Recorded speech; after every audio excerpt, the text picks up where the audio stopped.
flash cooked vegetables, complete with a steam. Isn't that grand? So what are we going to do with it? Normally I'd leave it on the stove, but I'll put it here so that you can see what's happening.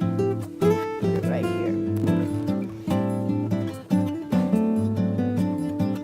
Oh, here. Yesterday I put some rice in, kind of keeping with the Asian themes, but the day before that I did beans, and right now I have pinto beans cooked up. And all I did was just a little bit of, I think I might have put a little chili in with the beans, or I don't remember if I put anything. But I am basically going to make I'm going in a Mexican and a Latin American direction with some beans in here. I'm doing a hash of beans and these green vegetables. And people are probably going, ew, beans, pinto beans and the greens, oh no, help. That's because, of course, when any people grow out and sassy and rich, they shun beans right away for meat. That's part of the reason. The other part of it is we've heard of pasta primavera, but we haven't heard of bean primavera or pinto bean primavera. Oh, ick. You know, it's bound to be weird. So I'm just playing. I'm in a creative kitchen. Sometimes I even let the cupboard get bare deliberately, because when all the goodies go, I'm forced to get even more creative, and in the process, I discover wonderful stuff. And I served this the other night to someone that had never had my food before, and she took a bite. It was with corn tortillas, as you'll see. In fact, I got to get the tortilla pan going. She took a bite, and she looked at me, and she's chewing, and she got that look in her eye that I've seen so many times when people get to taste this stuff.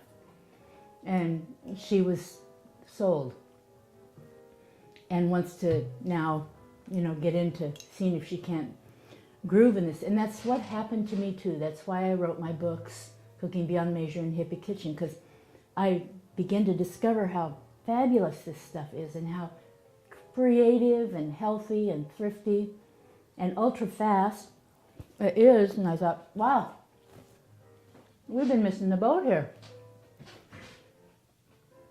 And also, it's not gourmet. This is simple everyday cooking within all of our budgets. All these other little hooty-tooty things are a bit affected in my view. And I think they started with a cuisine like this that came right out of the countryside, and then they just got more effete as more elites got into it and hired chefs to do it for them. But I don't know about you, I have no chef at home. I'd be great if I did, I guess, although this is kind of fun. And so I've got to kind of go back to brass tacks here, and that's what's happening. Here's some cilantro I did. I had it left over from today, so I'm going to put it in now. I didn't want that to cook because it's nice fresh.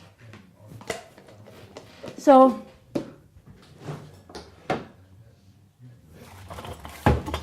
tortillas, corn tortillas, organic, definitely. And I'm going to do up a corn tortilla. And also, one thing that helps the presentation, in my view, is a little bit of red. And I have some roasted red peppers that I bought, and sometimes I put just a few in there. They're very expensive. But tonight, I think I'm going to get, oh darn, I forgot to do the corn. Anyway, I had some red cranberries left over from last fall. And I put them in the other day into something I was doing. And I thought they were great. They were little sour hits. And see how pretty they are? Just a few little red something or others. And fruit goes so well in things. And so even if it's not super sweet. And I forgot to unthaw my corn, darn it all, or I would have showed you this. But here is some blue corn that I grew last spring, and I've had it in the freezer. I just parboiled it quickly last harvest and then froze it up. And what I do is I thaw it just a little bit so that my knife can go through it. And I set it down here and I just cut the kernels off the cob. And oftentimes I'll stir in some corn too into these hashes that make it lovely. Basically, it's what you got going in your own space. It's what dictates how it's going to be. So warm this tortilla, and I put some oil on there, probably more than I usually would, but I was busy talking to you. Sometimes on the oil I just, in fact I don't even use oil, I'll rinse the corn tortilla, just get it wet and let it go on the burner, and that warms it and softens it nicely. So we've got pretty, and we've got healthy, we've got protein, we're going to come with our carb. The only other thing now is to make this kind of food work, it's got to have some goodies on there, you know, something kind of yummy. So this is where you start thinking cheeses, nuts, and fruits. And olives. This company in Berkeley sells these olives. They're organic Peruvian purple olives. And they wanted some of my books to give to gifts, as gifts to some of their customers, I guess.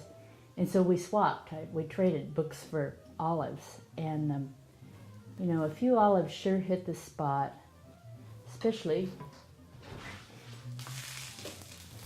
when, like me, you're going to have a little pour of a little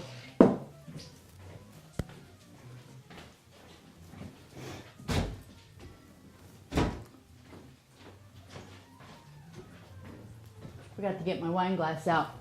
But you know, olives and wine, yes. So this is some nice Pinot Noir from the Willamette Valley that Carolyn bought me when she was here. Yes, here's to you, Carolyn. Cherries and whatnot. So let's see, I've got to rescue this tortilla off the, so here we go.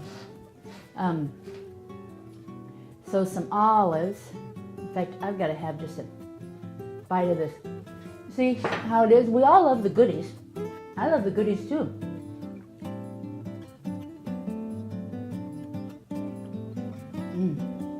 I love olives and wine. But the trick is, you know, you build this plain Jane foundation and then you bring on the goodies. It's the same philosophy with the cereal bowl as it is the dinner plate. And look, these olives are so soft I don't even have to use a knife. I just break it off. So one more olive and we'll make things pretty purple in there.